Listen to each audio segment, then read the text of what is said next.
जय श्रीमन्नारायण। श्रीमते रामानुजाय नमः। आप सभी का हमारे अर्चिरादि मार्गम भाग 4 में बहुत बहुत स्वागत, अभिनंदन। आप सभी ने हमारे YouTube चैनल को पसंद किया, इसके लिए बहुत बहुत धन्यवाद। कृपया हमारे YouTube चैनल श्री चरणाश्रम को सब्सक्राइब करना ना भूलें, बेल आइकन को जरूर क्लिक करें और अपने सभी मित्रों से शेयर करें, जिससे कि उन सभी को इसका विशेष लाभ हो। प्रेमियों, अर्चिरादि मार्गम भाग 3 में हम सभी ने सुना कि किस प्रकार से जब शरणागत मुक्तात्मा इस शरीर को छोड़ने की प्रक्रिया में लगता है, एक तरफ वह इस शरीर से दूर हो रहा होता है, उसकी मुक्तात्मा इस शरीर को छोड़ने के प्रयास में आगे बढ़ती है, और दूसरी तरफ वैकुंठ में उसके स्वागत के लिए भगवान समस्त वैकुंठ को सजाते हैं। भगवान अपने पार्षदों के माध्यम से वैकुंठ तक के मार्ग को सजवाते हैं, श्रृंगारित करते हैं और संपूर्ण वैकुंठ को उस शरणागत मुक्तात्मा के स्वागत के लिए तैयार करते हैं। आगे के भाग में हम सभी उपस्थित हैं। श्री लोकाचार्य स्वामी कहते हैं, अंडाद बहिर्गमयिता स्वामी आप्त तमशेष शाही कुटिलालका पुंडरी काक्षा बिंबाधरा कालमेघा श्रीरंग नीलय सहाय भूत इति स एव मार्ग सहायो भवते विरजातीरं तिल्य वृक्ष आरम हृद तटश्च विश्राम स्थलम भवते। अर्थात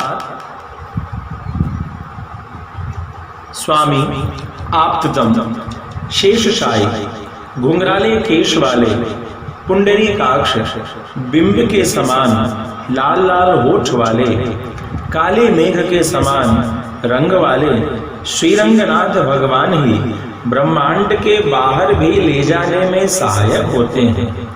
यह कहने से भगवान श्रीमन नारायण ही मार्ग में सहायक होते हैं। विरजा नदी का किनारा, तिल्य वृक्ष, आरम्भ, ये मार्ग के विश्राम स्थली है। आगे कहते हैं, श्री महामणि मंडप एव गंतव्य स्थानम भवति अर्चिरादि पुरुषा एव संलाप स्थाया व्याप्ताभ्र ध्वनिरेव प्रयाण पटः ध्वनिर्भवति। अर्थात महामणि मंडप ही मुक्तात्मा का वास्तविक गंतव्य स्थान है। अर्चिरादि पुरुषगण, जिन्हें आतिवाहिक नामक देवगण भी कहते हैं, वे ही मार्ग में वार्तालाप में उस मुक्तात्मा के सहायक होते हैं। आकाश में सुशोभित जो उपस्थित मेघ हैं, उनकी ध्वनि ही यात्रा के आरंभ में बजने वाले नगाड़ों की ध्वनि होती है। आगे कहते हैं, प्रीत्या मार्ग प्रदेन स्मद्देवेशेन हार्देनानुगृहीतं मार्गं प्राप्य गमने सन्नद्ध प्रीत्यतिशयेन अनादिकालमारभ्य स्वविषयेति क्रूरं संसारं नरकं हसचित्तेत्युक्त प्रकारेण परावृत्य पश्यन् हसन् महावैकुंठं द्रष्टुं पूर्वमेव विद्यामानायामाशायामुपर्युपरि वर्धमानायां श्रीजानकी विभीषणश्च लंकाया इव हृदय कमला निष्क्रम्य। हमारे ईश्वर ही मार्गदर्शक हैं। हमारे हृदय में रहने वाले अंतर्यामी भगवान ही पथ प्रदर्शक होते हैं। अनादिकाल से संसार मेरे साथ क्रूरता का व्यवहार करता आया है। यह मन में सोचकर इसी कथन के अनुसार वह कहता है कि हे मन, नरक रूपी संसार का परिहास करो। इस कथन के अनुसार वह मुक्तात्मा जीव आनंद की अधिकता से बारंबार पीछे मुड़कर संसार को देखकर ऐसा कहता है, अब बता तू मेरा क्या कर सकेगा। और इस प्रकार से वह संसार की हंसी करता है। पहले से ही विद्यमान महावैकुंठ देखने की आशा उसकी निरंतर बढ़ती रहती है। रावण वध के बाद श्री जानकी जी एवं विभीषण जिस प्रकार से प्रभु श्री राम जी के पास जाने के लिए लंका से बाहर हुए थे, उसी प्रकार यह मुमुक्षु ज्ञानी शरणागत जीवात्मा हृदय कमल से बाहर निकलता है, अपनी यात्रा प्रारंभ करता है।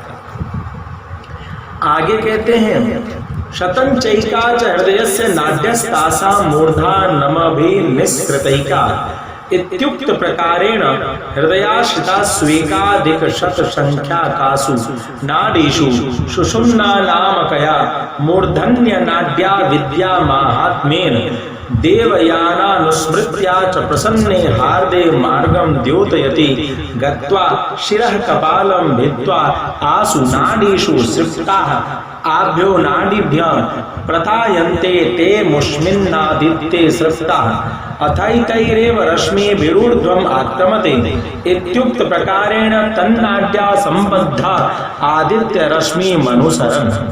अर्थात हृदय की नाड़ियों की संख्या 101 बताई गई है।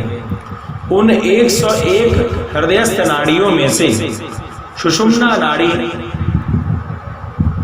अर्थात मूर्धन्य नाड़ी से गए हुए शरणागति की महिमा एवं देवयान मार्ग की सर्वदा अनुस्मृति के लिए प्रसन्न हृदयवासी परमात्मा अंधकार में रास्ता दिखाने के निमित्त हाथ में दीप लेकर जाने वाले के अनुसार उस मुक्तात्मा के आगे आगे चलते हुए उस मुक्तात्मा के शिरा कपाल अर्थात मस्तक के ऊपरी भाग में सहस्रार चक्र को भेदन कर उन्हीं नाड़ियों के साथ मिलकर उन नाड़ियों के साथ आदित्य मंडल में वह मुक्तात्मा उपस्थित होता है। आगे कहते हैं, ओमकार रथमारोह्येत्युक्त प्रकारेण प्रणव रथमारोह्य मनस्सारथिर्गच्छति तदा कैश्यारु शक्कर दशके दिवस एव सर्वावयवं जातमेव उभय विभूतिरपि नव नवं भासते समुद्र स्वगांभीर्यं सर्वं विहाय उन्मृत्तिकं कलुषी भूय नृत्यति ऊर्ध्वलोकस्था सर्वेपि उपहार पानयो महान्ति तोरणानि बद्ध्वा सर्वप्याकाशावकाशं पूर्ण कुंभ पूर्णं कृत्वा धूप पुष्पाणि वर्षन्ति। अर्थात ओमकार रथ प्रणव रथ पर चढ़कर मन को सारथी करके ऊपर जाने के समय सहस्र गीति के कैश्यारु दशक के वर्णन अनुसार श्री शतकोप आलवार का जैसे समस्त अंग प्रत्यंग नवीन रूप से अनुभूत हुआ था, उसी प्रकार उस मुक्तात्मा चेतन को भी भगवान की नित्य विभूति और लीला विभूति इन दोनों विभूतियों का नवीन नवीन रूप से अनुभव होता है। उस समय समुद्र अपने तल में स्थित मिट्टी को ऊपरी भाग में लाकर संभ्रम के साथ नाचने लगता है। ऊपर देवलोक में स्थित देवगण अपने हाथों में भेंट उपहार की अनेकानेक सामग्री लेकर बड़े बड़े तोरणों का निर्माण कर समस्त आकाश को पूर्ण कलशों से पूर्ण कर देते हैं और धूप दीप पुष्प आदि की वर्षा उस मुक्तात्मा के स्वागत के लिए करते रहते हैं। आगे कहते हैं, अयं कदाचिदत्र स्थित्वा गच्छेदित्याशया पुरतो देवेषु वासस्थानं कल्पयत्सु सर्वलोकपथं कंपम घोषेषु समुद्रेष्वीव महाघोषा समुद्रा इव वाद्येषु वाद्यमानेषु मार्गस्थेषु सर्वेषु मदीयं पदं स्वीक्रियतामिति स्वस्थानानि ऐश्वर्यं च समर्पयत्सु। अर्थात यह मुक्तात्मा कुछ समय तक यहाँ रहकर बाद में आगे जाए, ऐसा समस्त देवतागण स्थान स्थान पर आवासों का निर्माण करके तैयार रखते हैं और आशा करते हैं कि यह मुक्तात्मा हमारे यहाँ रुककर तभी आगे की यात्रा प्रारंभ करे। सभी लोगों को कंपित करने के समान समुद्र गर्जन के समान देवगण अनेकानेक दिव्य वाद्य यंत्रों का वादन करते हैं, खूब बाजे बजाते हैं।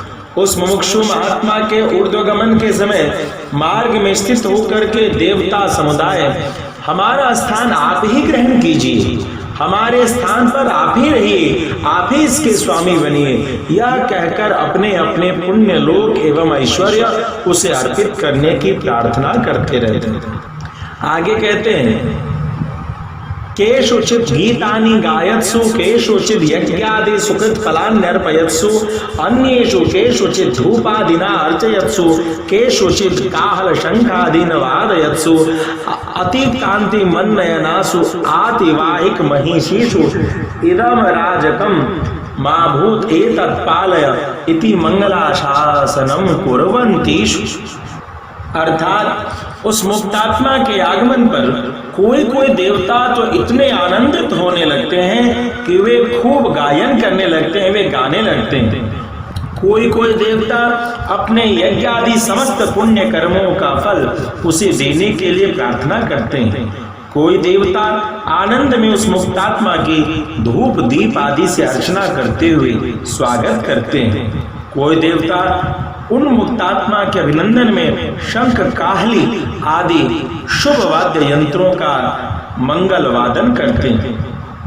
आतिवाहक देवगणों की अत्यंत सुंदर नेत्रों वाली जो देवियां हैं वे ऐसा निवेदन करती हैं कि हमारा यह स्थान अराजक न हो जाए, इसलिए आप यहीं पर रहकर हमारा पालन करें, हमारे स्वामी बने। यह कहते हुए उनका अभिवादन मंगला शासन करती थी। आगे कहते हैं, मरुत्सु वशुषु च अयं त्वरया गच्छति चेत ईश्वरेण अस्मदधीनं कृतं कार्यं निर्वर्तितं भवेदिति अनिवृत्य लोकान्तरेषु चानुसृत्य तच्छोत्र गोचरं स्तुवत्सु अन्येषु सर्वेषु चांजलिं कुर्वत्सु महता सत्कारेण गच्छति। अर्थात उस मुक्तात्मा के द्वारा ऊपर जाते समय 39 मरुदगण, अष्टवसु आदि देवगण उन मुक्तात्मा के द्वारा इधर से जाने से कि यदि ये मुक्तात्मा हमारे लोक से हो करके गुजरेंगे, हमारा आतिथ्य स्वीकार कर लेंगे, तो परब्रह्म परमात्मा भगवान श्रीमन नारायण अपने शरणागत मुक्तात्मा की सेवा से प्रसन्न होकर के हम पर कृपा करेंगे और वे हमारे पुण्य लोकों को हमसे नहीं छीनेंगे। हम देवतागण अपने अपने लोकों में ही वास करेंगे, ऐसी प्रार्थना करते हैं। हमारे लोक हमारे ही बने रहेंगे, यही सोचकर यही चिंतन करके निर्भय होकर अपने अपने लोक की ऊपरी सीमा पर्यंत जाकर और वहां से न लौटकर उसी मुक्तात्मा का अनुसरण करते हुए उसके पीछे पीछे चलकर अन्यान्य लोकों में भी देवगण चलते रहते थे। उस समय वे परब्रह्म के निकट अपनी अपनी प्रार्थना सुनाने के लिए हाथ जोड़े उस मुक्त जीव से निवेदन करते हैं। वे उस मुक्तात्मा से यह प्रार्थना करते हैं कि हमारे तरफ से भी प्रार्थना भगवान श्रीमन नारायण से जरूर कर देंगे कि हम अपने लोक में सुरक्षित रहें, आनंदित रहें। आगे कहते हैं, तदा च अर्चिषमेवा भी संभवन्ति अर्चिषोह अहन आपूर्यमान पक्षम अग्निर्ज्योतिरः शुक्ला षण्मासा उत्तरायणम इति छांदोग्य वाचने कौशिकी प्रभृति सूक्त प्रकारेण अर्चिरादि पुरुषेषु मार्गम प्रदर्शयत्सु अयं गच्छति। अर्थात इस प्रकार अत्यंत सत्कार सम्मान अभिनंदन पाकर वह जीवात्मा आगे बढ़ता रहता है। प्रथमतः वह मुक्तात्मा अर्ची अर्थात अग्निलोक में जाता है, वहां से दिनाभिमानी देवलोक में होकर शुक्ल पक्षाभिमानी देवों के लोक में जाता है। इस प्रकार छांदोग्य, बृहदारण्यक, कौशितक आदि उपनिषद एवं गीता प्रभृति शास्त्रोक्त प्रकार से आतिवाहिक देवतागण आगे आगे मार्ग दिखाते हुए जाते हैं और उनके पीछे पीछे यह मुक्तात्मा परम पद की यात्रा को अग्रसर होता है। यह मुक्तात्मा परम पद की यात्रा को अग्रसर आगे बढ़ता जाता है। इस प्रकार से अर्चिरादि मार्गम के चौथे भाग तक हमने अर्चिरादि मार्गम में वर्णित प्रथम प्रकरणम का अध्ययन किया। अर्चिरादि मार्गम भाग 5 से अर्चिरादि मार्गम दिव्य ग्रंथ के द्वितीय प्रकरण को हम सभी प्रारंभ करेंगे। आशा है आपकी सेवा में कुछ ही दिनों में वह 5वां भाग भी अवश्य ही उपस्थित होगा। भगवान श्रीमन नारायण से प्रार्थना कि जो लोग इस अर्चिरादि मार्गम भाग को श्रवण कर रहे हैं उनके समस्त पूर्वजों को भगवान श्रीमन नारायण अपने परम धाम में अवश्यमेव स्थान दें।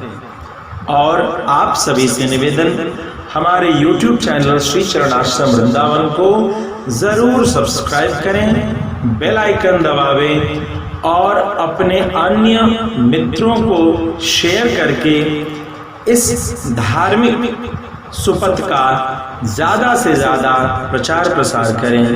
सभी को जय श्रीमन नारायण।